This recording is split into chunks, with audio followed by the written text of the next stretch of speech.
തിരഞ്ഞെടുപ്പിന് മുൻപായി നിരവധി ക്ഷേമ ആനുകൂല്യങ്ങൾ വിതരണം ചെയ്യുന്നു.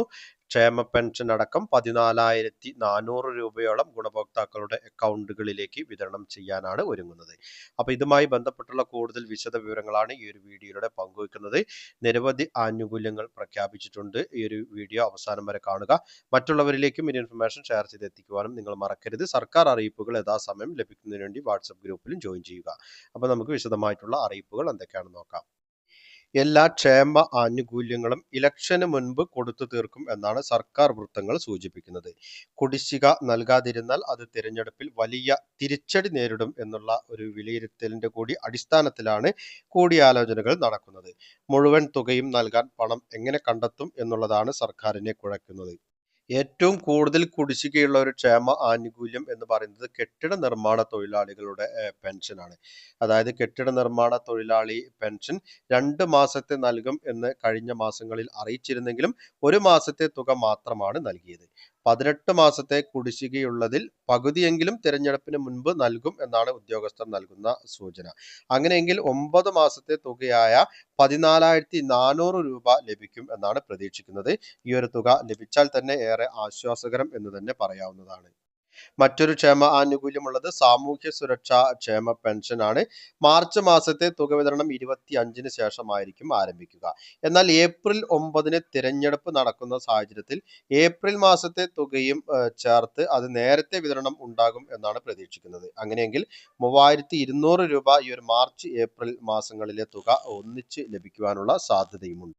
മറ്റൊരു ധനസഹായം എന്ന് പറയുന്നത് 35 വയസ്സിനും 60 വയസ്സിനും ഇടയിൽ പ്രായമുള്ള വനിതകൾക്ക് നൽകുന്ന 1000 രൂപ പെൻഷൻ പദ്ധതിയാണ്. ഈ ഒരു പെൻഷനും മാർച്ച് മാസത്തെ വിതരണം ചെയ്യുവാനുണ്ട്. മാർച്ച് മാസത്തെ 1000 രൂപയും ഏപ്രിൽ മാസത്തെ 1000 രൂപയും ചേർത്ത് 2 മാസത്തെ തുകയും ഒന്നിച്ച് ലഭിക്കും എന്നാണ് സർക്കാർ വൃത്തങ്ങളിൽ നിന്നും ലഭിക്കുന്ന സൂചനകൾ. അങ്ങനെയെങ്കിൽ 2000 രൂപയായിരിക്കും ലഭിക്കുക.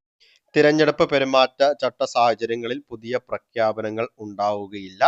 സർക്കാർ നൽകുന്ന തുക നേരത്തെ ഗുണഭോക്താക്കളുടെ കൈകളിൽ എത്തിക്കുകയാണെങ്കിൽ അത് തിരഞ്ഞെടുപ്പിന് ഏറെ സഹായകരമാവും എന്നാണ് സർക്കാരിന്റെ ഒരു വിലയിരുത്തൽ.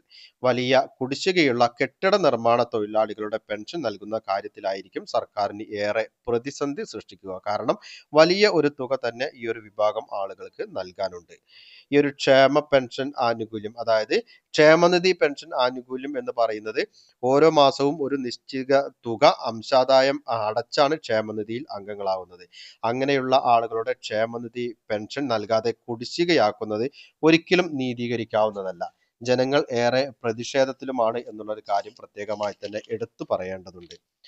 സാമൂഹ്യ സുരക്ഷാ പെൻഷൻ നൽകുകയും ക്ഷേമനിധി പെൻഷൻ നൽകാതിരിക്കുകയും ചെയ്യുന്നതിലെ വിവേചനമാണ് പൊതുജനങ്ങൾ ചൂണ്ടിക്കാണിക്കുന്നത്. കെട്ടിട നിർമ്മാണ തൊഴിലാളികൾക്ക് ലഭിക്കുവാനുള്ള കുടിശ്ശിക എന്ന് പറയുന്നത് ഒരു ചെറിയ കാലയളവിലെയല്ല. 18 മാസത്തെ കുടിശ്ശിക എന്ന് പറയുമ്പോൾ അതൊരു വലിയ തുക തന്നെയാണ്. അപ്പോൾ തീർച്ചയായും സർക്കാർ ഇക്കാര്യങ്ങൾ കാര്യമായി തന്നെ ഈ ഒരു തെരഞ്ഞെടുപ്പിന് മുൻപ് പരിഗണിക്കും എന്ന് തന്നെ നമുക്ക് പ്രതീക്ഷിക്കാം. അല്ല എന്നുണ്ടെങ്കിൽ ഒരു വലിയ തിരിച്ചടി തന്നെ ഉണ്ടാകും. തിരഞ്ഞെടുപ്പിന് മുൻപ് ഇത്തരത്തിൽ ആനുകൂല്യങ്ങൾ നൽകിയാലും ഇനി വരും കാലങ്ങളിൽ, അതായത് തെരഞ്ഞെടുപ്പിന് ശേഷവും ഇത്തരത്തിലുള്ള കുടിശ്ശികയൊക്കെ പ്രതിസന്ധിയുടെ സാഹചര്യത്തിൽ ആവശ്യത്തിനുള്ള ഒരു വരുമാനം സർക്കാരിന് സമാഹരിക്കാൻ സാധിക്കാത്ത സാഹചര്യത്തിൽ ഇങ്ങനെയുള്ള സഹായ വിതരണമൊക്കെ തുടർന്നും നൽകാൻ സാധിക്കുമോ എന്നുള്ളതും ജനങ്ങളുടെ ഒരു ആശങ്ക തന്നെയാണ്. തീർച്ചയായും പൊതുജനങ്ങൾക്ക് അഭിപ്രായങ്ങൾ രേഖപ്പെടുത്താം. നിങ്ങളുടെ അഭിപ്രായങ്ങളും നിർദ്ദേശങ്ങളും ഒക്കെ കമന്റിലൂടെ രേഖപ്പെടുത്തുക. പുതിയൊരു വീഡിയോയുമായി വീണ്ടും കണ്ടുമുട്ടാം. അതുവരേക്കും അനൂപ് സൈനിങ് ഓഫ്.